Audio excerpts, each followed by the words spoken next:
altcoins. Altcoins, some have moved. I covered, a lot, but Injective formed a new high yesterday. Avalanche started moving. Solana started moving. Cardano, Ethereum are moving, right? Altcoins are moving, but altcoin season is certainly not here yet. Now, according to this person, altcoin season will start after the halving event in May, based on this dominance chart.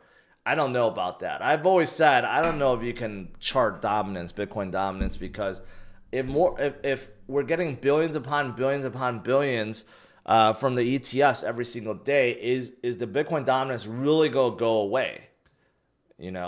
Makes you wonder. I don't know. But we know it's going to come. Every cycle, there always flips to the alts, and that's when things get really crazy, right? But right now, the ones to look at are the L2s for Ethereum because of this big upgrade. And this is pretty staggering if you look at it. This upgrade is going to help the L2 specifically, not Ethereum necessarily. Okay, look at this. Arbitrum fees dropped from $2 to 40 cents. Optimism drops from $1.42 down to 28 cents. And Base drops from 58 cents to 1 cent. Okay, those are significant drops. But Ethereum itself, unfortunately, you see no difference whatsoever. It's a weird upgrade. It's an upgrade that only helps L2s. It doesn't help itself. Ethereum should come up with an upgrade to drop its own fees, not the L2s, right? But I get what they're doing. They're trying to better the whole ecosystem and prepare themselves for when they truly can scale. But right now, they're just trying to help the ecosystem, right? So I think all the L2s that you see, right? Optimism, Base. Well, Base doesn't have a coin, but Arbitrum, Optimism. Then you have like Manta Pacific, Metis, and several others. All these L2s will benefit greatly. All right, what else is there? I saw Cardano also is trying to integrate Firefly because it's like a different set of super nodes or something, and it's supposed to help Cardano scale as well. I don't know how far along they are with this, but that is something else that Cardano is looking to do. But if you look at Cardano's TVL, it's finally really starting to go up.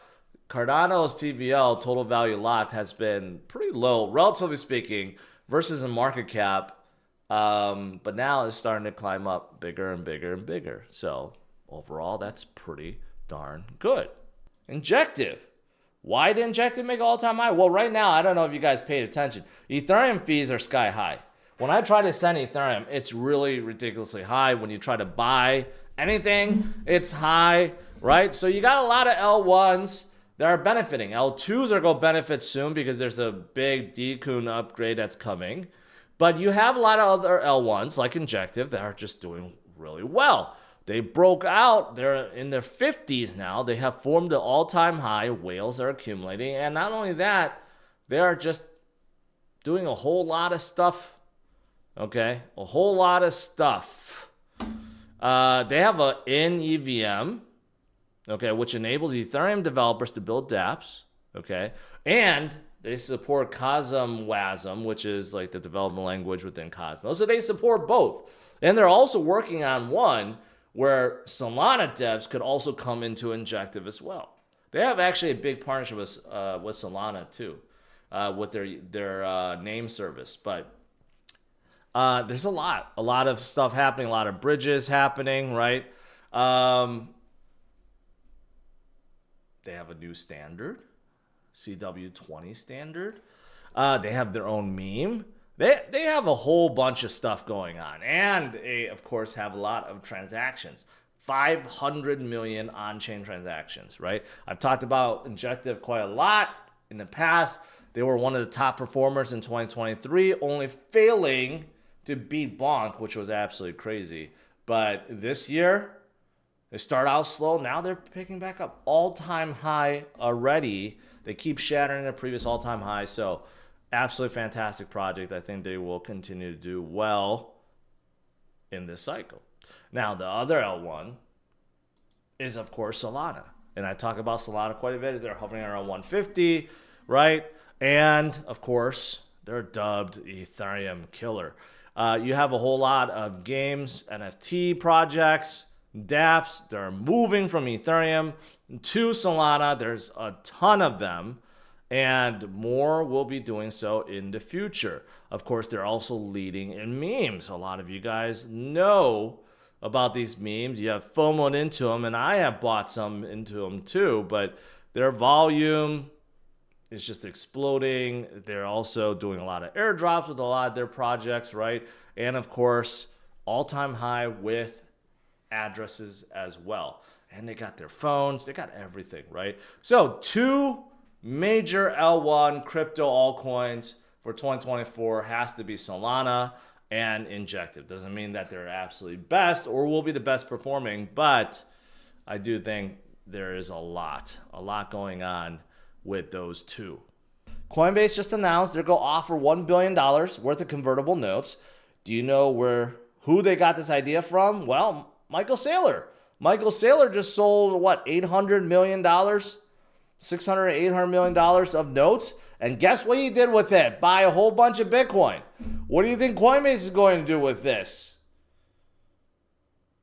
Probably buy a whole bunch of Bitcoin, right? So that's exactly what's happening. See, Michael Saylor, I think he started a trend and other people are paying attention. This is a really easy way to raise a whole bunch of money, pay very low interest. These are also uncollateralized, meaning that if somehow they default or something, it's not like they're going to take the Bitcoin away or take assets away, right? This is a really good opportunity to load up on Bitcoin. So that's exactly what Coinbase is doing, and who knows when that will be implemented. But pretty soon, like Michael Saylor, you know, he did it over the weekend really, really quickly. Really quickly. This is also quite funny. I'm just going to play this real quick. Okay, this is kind of condescending, but funny nevertheless. Real estate because they expect because they want to sell it eventually, Michael. I mean, let's be honest. Most of the people who are, yes, sure, some people pass it on to their children, but like most of the people who are buying assets at some point want to sell the assets at a profit. So let me say it a different way. Okay. People that use fiat currency as a store of value, there's a name for them. We call them poor. Okay. Anybody that's good old Michael Saylor. Basically, you never want to sell Bitcoin. You want to hold it forever and never cash out. Otherwise, you're poor. That's basically what he's saying.